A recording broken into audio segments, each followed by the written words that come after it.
오늘 데일리안의 2025년도 11월 18일자 마지막 뉴스예요. 김용태 필리 조선소 방문해보니 이 대통령 지금 싸울 때냐. 핵 잠수한 트윈 생산 체제로 건조하면 한미 동맹 새로운 도약을 이뤄낼 수 있다.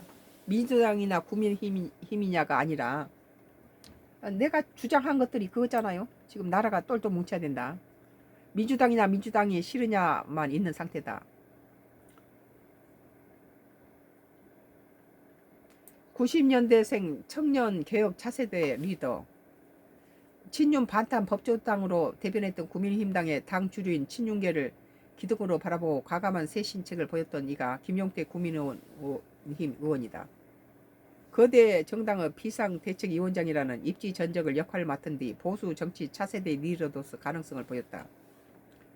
장동혁 지도부가 출범한 지 4개월, 정부 여당의 부동산 대장동 항소 포기 실책에도 국민힘 지지율은 무당층보다 낮다. 내부에서는 당 지도부 방향성이 미신과 엇박자라는 위기감도 감지된다. 더 이상 안 올라가죠. 지지층의 답답함을 풀어줄 젊은 정치인 선구안은 뭘까? 지도층의 명쾌하고 매력적인 정책적인 면모를 보여준다면 당을 옥죄고 있는 내란 프레임을 강을 건널 수 있다. 17일 의원회관에서 그를 만나 궁금증부터 질문을 던졌다.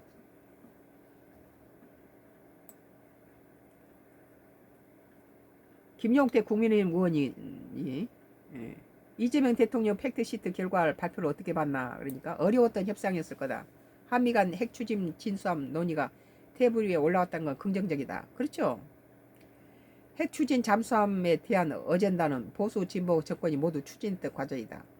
다만 현 정부는 기술입된 11차 전기본 전력 수급 기본 계획의 신규 원전 건설과 SMR 소형 모듈 원전 계획에 대한 부정적 태도를 보였다. 핵 추진 잠수함의 정책과 모순되는 입장이다. 정부도 이번 기회에 대한 대한민국의 평화적인 핵 사용에 대한 인식의 전환이 필요하다. 본인이 주장하는 트윈 생산 체제가 무엇인가? 한국은 핵 잠수함은 한국에 건조하고 미국 핵 잠수함은 미국에 건조한다는 기본적인 원칙을 전제로 한다.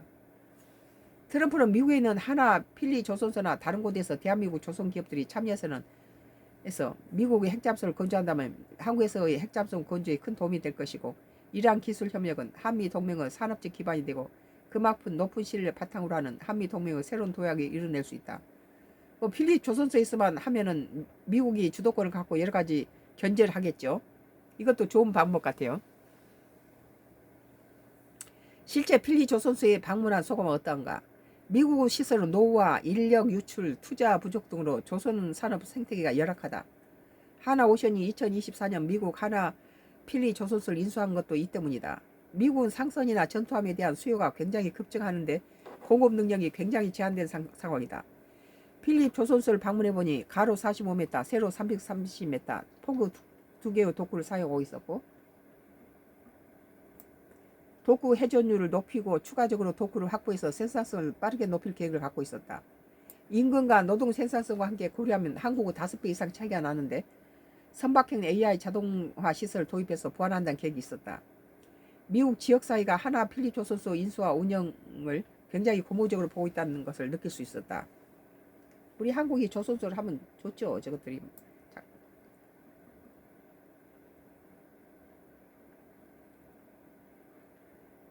한국과 미국 조선산업과 핵 잠수함의 협력을 가능성을 어느 정도로 보는가? 11월 13일자 윌 스트리트 저널 기사를 보면 하나 필립 조선소가 LNG 운반선 같은 고부가 가치 첨단 조선소로 업그레이드되고 한국 거지의 한화 조선소와 트윈 생산체제를 구축할 수 있다는 전망이 소개되고 있다. 미국이 LNG 운반선의 한미 트윈 생산체제를 기대하는 이유는 기술 제휴와 전문 인력 양성이 주된 이유이다. 한국한테 이제 기술 배워서 자기들이 써먹겠다는 거죠.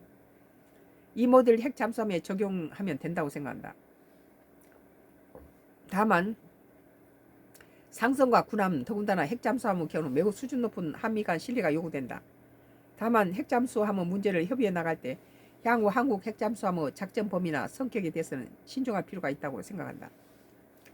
따라서 핵 잠수함 건조 논의는 산업적이면서도 고도로 군사적이고 정치적인 성격을 지니고 있다. 정부는 이러한 논의를 서두르기보다는 한미 간의 조선업 트윈 생산체제를 구체해 나가면서 한반도 평화 안보를 강화하는 한미 동맹을 발전시켜 나가야 할 것이다. 총선과 대선 수도권에서 민심이 이탈이 심각하다. 수도권을 포기한 정당이라는 말까지 나온다. 의원님께서 생각하시는 현재 당내에 필요한 혁신 무엇이며 가장 주안점을 두고 추진해야 할 혁신은 무엇인가? 민주당이냐 국민힘이냐가 아니라 민주당이냐 민주당이 싫으냐 이 선택지만 있다. 우리 당의 계엄에 대한 반성과 윤석열 전 대통령과 단절을 명확하지 않은 상황에서 항소 포기 사태라든지 정부 여당의 실책만 지적하면서다. 지난 혁신 위에 내세웠던 혁신 방법을 수용하지 않았고 혁신된 게 없다. 선거에 패배한 정당, 특히 대선에 패배한 정당이 이렇게 혁신을 안 했던 적은 전례 없었던 것 아니냐는 생각이 든다. 대선 패배에 대한 반성, 윤 전 대통령하고의 단절. 앞으로는 우리는 어떻게 혁신할 것인가에 대한 메시지를 나가야 한다. 뭐 윤석열 대통령하고 단절이 무슨 국민힘당이 살 길이 아니에요. 윤석열 지지하는 세력도 있어요. 물론 윤석열이 전 대통령이 와서 국민힘당을 다시 당 대표가 되는 거 원치는 않지만은 그래도 윤석열 대통령을 단절할 필요는 없다. 지금 국민의힘의 나는 그렇게 생각해요. 지금 국민의힘 위기 원인 중 하나가 대여 투쟁 국면에 전투력이 부족하다는 것인데 근데 무조건 또 장동혁이 전투력이 있다 해서 그것이 꼭 국민의 지지를 받는 건 아니에요. 지금은 이재명 대통령이 잘하고 있기 때문에 단지 이재명 정부의 단점은 사법을 너무 통제하고 억압하고 그 야당을 갖다가 독재를 쓴다. 이런 것들이 지금 나쁜 점이고 다른 부분은 어느 대통령 때보다도 잘하고 있다. 이 어려운 시기에 잘하고 있다. 그런 거죠.